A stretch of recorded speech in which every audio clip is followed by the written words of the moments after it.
এই নিরামিষ রেসিপিটা যে বানাবো একদম পুরো অন্যরকম আলাদা ধরনের। আজকের রেসিপিটা যে করে দেখাবো, এই রেসিপিটা খেতে যতটাই সুস্বাদু, বানানোটাও ততটাই সহজ। বন্ধুরা, অনেকে নিরামিষ ভোজি থাকো, নিরামিষ খাওয়া হয় অনেকেরই, কিন্তু আজ আমি নিরামিষ রেসিপি যারা নিরামিষ খায় তাদের জন্য আজ একটা নতুন একদম পদ্ধতিতে নতুন রেসিপি নিয়ে এসে হাজির হয়েছি। দেখো, নিরামিষই অনেক রকমের অনেক খেয়ে থাকো। আজ আমি দুধ নিয়েছি, 1 লিটার দুধ নিয়েছি। সেই 1 লিটার দুধকে কিভাবে ছানা কাটিয়ে আর এই 1 লিটার দুধের আমি ছানার রেসিপি বানাই। আর নিরামিষ যেমন খেতে হবে তেমন খুব সহজ পদ্ধতিতেই তোমরা যে কেউ বানিয়ে নিতে পারবে। ছানার ভালো পনির কিনতে গেলে তোমার একটা প্যাকেট কিনতে গেলে, আমুলের প্যাকেট একটা নিতে গেলেই 100 টাকা দাম। তুমি 2 লিটার 1 লিটার দুধ নিয়ে তুমি কাটিয়ে নাও না, তার থেকে বেশ খেতে খুব দারুণ স্বাদের হবে, খুব ভালো খেতে হবে। তোমরা আমার সঙ্গে থাকো, তাই পুরোটা দেখবে কিভাবে বানাই।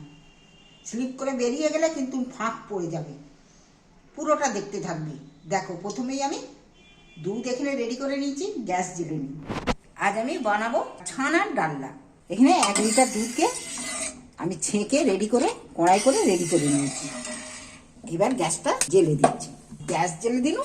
এবার দুধটাকে আস্তে আস্তে নেড়ে নেড়ে এখানে দুধটাকে গরম করে নিতে হবে। ততক্ষণ আমি দুধটাকে খুব গরম করে নিই, ফুটিয়ে নেবো একবার। খুব বেশি ফোটালে হবে না, তাহলে ফোটালে অনেকটা লেবু চাই, কাটতে একটু সময় নেবে। অল্প একটু ফুটে উঠলেই করে নেবে। দেখো, দুধটা কিন্তু ফুটতে আরম্ভ করে দিয়েছে, দুধটা ফুটছে, ফেনা হয়ে উঠে পড়েছে। আমি গ্যাসের ফ্লেমটা আস্তে করে দিচ্ছি। একটা পাতিলেবুকে 2 খাদি করে কেটে নিয়েছি। দেখি কতটা, দুটোই দিতে হয় কি একটা দিলেই হয়ে যায়।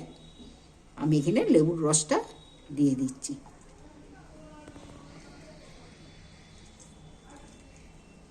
রস কিন্তু খুব ভালো আছে। এইবার আমি আস্তে আস্তে ঘেঁটে দিয়ে একটু রাখবো হালকা করে। আস্তে আস্তে এটা কাটতে শুরু করবে।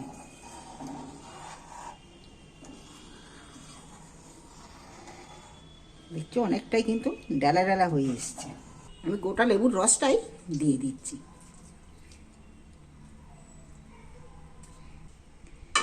এবার এইটাকে আস্তে আস্তে ঘাঁটতে থাকবো। আমি এখানে লেবু দিয়ে কাটিয়েছি। তোমরা পারলে লেবু যদি কাছে না থাকে, ভিনিগার বা ছানা কাটানোর পাউডার তোমরা দিতে পারো। দেখছো, অনেকটাই কিন্তু কেটে এসছে। ছানাগুলো ভেসে ভেসে উঠছে, দেখছো, আস্তে আস্তে হয়ে যাবে। দেখো, একটু তো থাকতে হবে।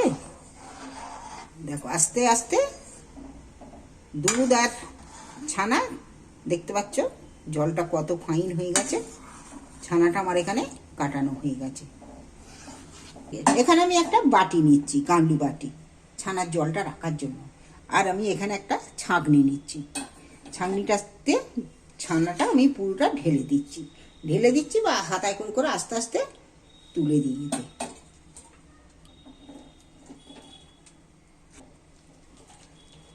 আমি ছানাটা সম্পূর্ণ আমি এই ছাঁকুনির মধ্যে ঢেলে দিচ্ছি। তবে এই ছানার জলটা কিন্তু বাইরে ফেলে দিতে হবে না। ছানার জলটা আবার এই রেসিপিতেই দরকার পড়ে যাবে। জলটা ততক্ষণ ঝরে আসুক, তোমরা ছানা থেকে জলটা ঝরে যাও। তোমরা ভিডিওটা সম্পূর্ণ দেখতে থাকো। এখানে আমি কড়া বসিয়ে দিয়ে এখানে একটু সাদা তেল নিচ্ছি। সাদা তেলের মধ্যে 1 চামচ গাওয়া ঘি দিচ্ছি। সাদা তেল আর গাওয়া ঘিটা গরম হয়ে গেছে। এখানে 4টে এলাচকে আমি একটু ফাটিয়ে তেলের মধ্যে দিয়ে দিই। 4টে লবঙ্গ দিই আর 2টো শুকনো লঙ্কা। এইটাকে আমি একটু ভেজে নেব। একই সাথে 1/2 চামচ গোটা জিরে দিচ্ছি। সমস্ত উপকরণগুলো দেখো ভাজা হয়ে গেছে, দারুণ একটা মিষ্টি সেন্ট উঠেছে। এখানে 1 চামচ আদা কুচি দিচ্ছি, 1 চামচ কাঁচা লঙ্কার কুচি দিচ্ছি। তোমরা ঝালটা কিন্তু যেমন খাবে সেই রকমই দেবে। এইগুলোকে একটু ভেজে নেবে। দেখো ভাজা হয়ে গেছে। এখানে আমি 2 চামচ ছাতু দিচ্ছি। বেসন কি ছাতু যেটা হাতের কাছে থাকবে সেইটাই তোমরা দিতে পারো। আমি 2 চামচ এখানে ছাতু দিন। এইটাকে আমি আরেকটু তেলের মধ্যে হালকা করে একটু নেড়ে নেব। যেহেতু আমি ছাতু দিয়েছি এখানে ভাজা খুব একটা প্রয়োজন পড়বে না, হালকা করেই ভেজে নেব। ছাতু তো ভাজাই, তোমরা যদি বেসন দাও সেক্ষেত্রে ভালো করে ভেজে নেবে। দেখো এর একটা সেন্ট, ভালো দারুণ সেন্ট উঠেছে। এইবার আমি এখানে 2টো টমেটো, বড় সাইজের 2টো টমেটো কেটে রেখেছি, টমেটো কাটাটা দিয়ে দিচ্ছি। তবে বন্ধুরা এই রেসিপি করতে গেলে টমেটোটা একটু বেশি লাগবে। এইবার আমি সব উপকরণগুলো দিয়ে এবার নাড়তে থাকবো। টমেটোটা যতক্ষণ না ভেজে কাঁচা গন্ধটা যাচ্ছে ততক্ষণ আমি একটু নাড়তে থাকবো।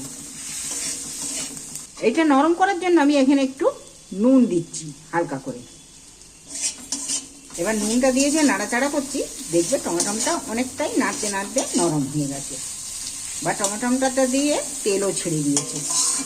দেখো টমেটোটা অনেকটাই নরম হয়ে গেছে। আর তোলায় এই যে বসে বসে যাচ্ছে, তোলায় বসে যাওয়ার জন্য যে ছানা কাটানো জলটা ছিল সেই জলটা আমি একটু সাইড দিয়ে দিচ্ছি। কেন এইবার আমি মশলাগুলো দেবো। আমি মশলাগুলো দেবো, গ্যাসের ফ্লেমটা কমিয়ে দিয়েছি। এইবার আমি মশলাগুলো দিতে থাকছি। এখানে কাশ্মীরি লঙ্কা 1 চামচ দিচ্ছি, হলুদ দিচ্ছি, 1/2 চামচের মতো হলুদ দিচ্ছি, 1 চামচ জিরের গুঁড়ো দিচ্ছি, 1 চামচ ধনের গুঁড়ো। এইবার আমি সব উপকরণগুলো দিয়ে এইবার ঘাঁটতে থাকবো, একটু কষিয়ে নেব।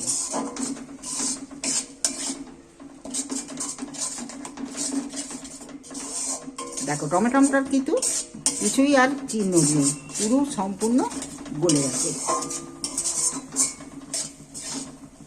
এখানে সব কিছু ব্যালেন্সের জন্য আমি একটু 1/2 চামচ চিনি দিচ্ছি, সামান্য।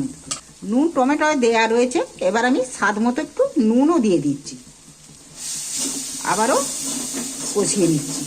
এরপর ক্যাপসিকাম লঙ্কাটা দিয়ে দিচ্ছি। এইটা আমি একটু সেই ছানার জলই একটুখানি দিয়েছি, নাহলে তোলায় লেগে যাচ্ছে। ক্যাপসিকামটা যতক্ষণ না নরম হচ্ছে ততক্ষণ আমি একটু এইটাকে একটু কষতে থাকবো। ক্যাপসিকামটা ভাজার কোনো প্রয়োজন নেই, এর মধ্যে নাড়াচাড়া করতে করতে অনেকটাই কিন্তু নরম হয়ে গেছে। এখানে আমি 2 হাতা ছানার জল দিয়ে দিচ্ছি।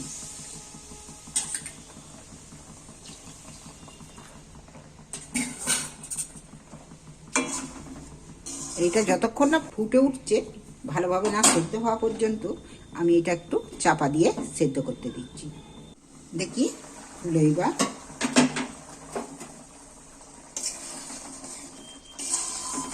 পুরো হয়ে গেছে, এখানে পারফেক্ট। এইবার আমি আগে থেকে যে ছানাটা কাটিয়ে রেখেছি, ছানাটা আমি এর মধ্যে তুলে দিচ্ছি। জমাট বেঁধে গেছে জল ঝরে। এইবার আমি এর সাথে মিক্সড করে নেব। এখানে যে ডেলাগুলো আছে, বড় বড় ডেলাগুলো একটু ভেঙে দিচ্ছি খুন্তির সাহায্যে।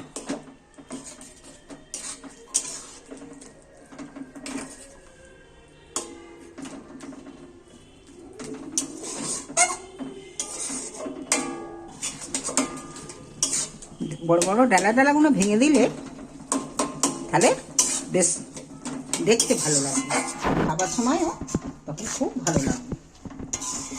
তোমরা যদি এইভাবে একবার ছানার ডালনা ঘরে বানিয়ে নিয়ে খেতে পারো না, তোমরা মাছ মাংস খাওয়াটাও ভুলে যাবে।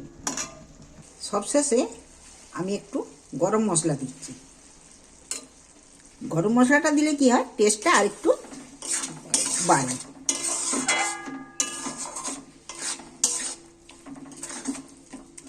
আমি 1 চামচ গাওয়া ঘি দিচ্ছি। তোমরা পারলে যদি বাটার দিতে পারো বাটারও দিতে পারো, বাটার বা গাওয়া ঘি যে কোনো একটা দিতে পারো। এবার গাওয়া ঘিটা দিয়েও আমি একটু নেড়ে চেড়ে নিচ্ছি। সব শেষে দিচ্ছি আমি একটু ধনেপাতা কুচি।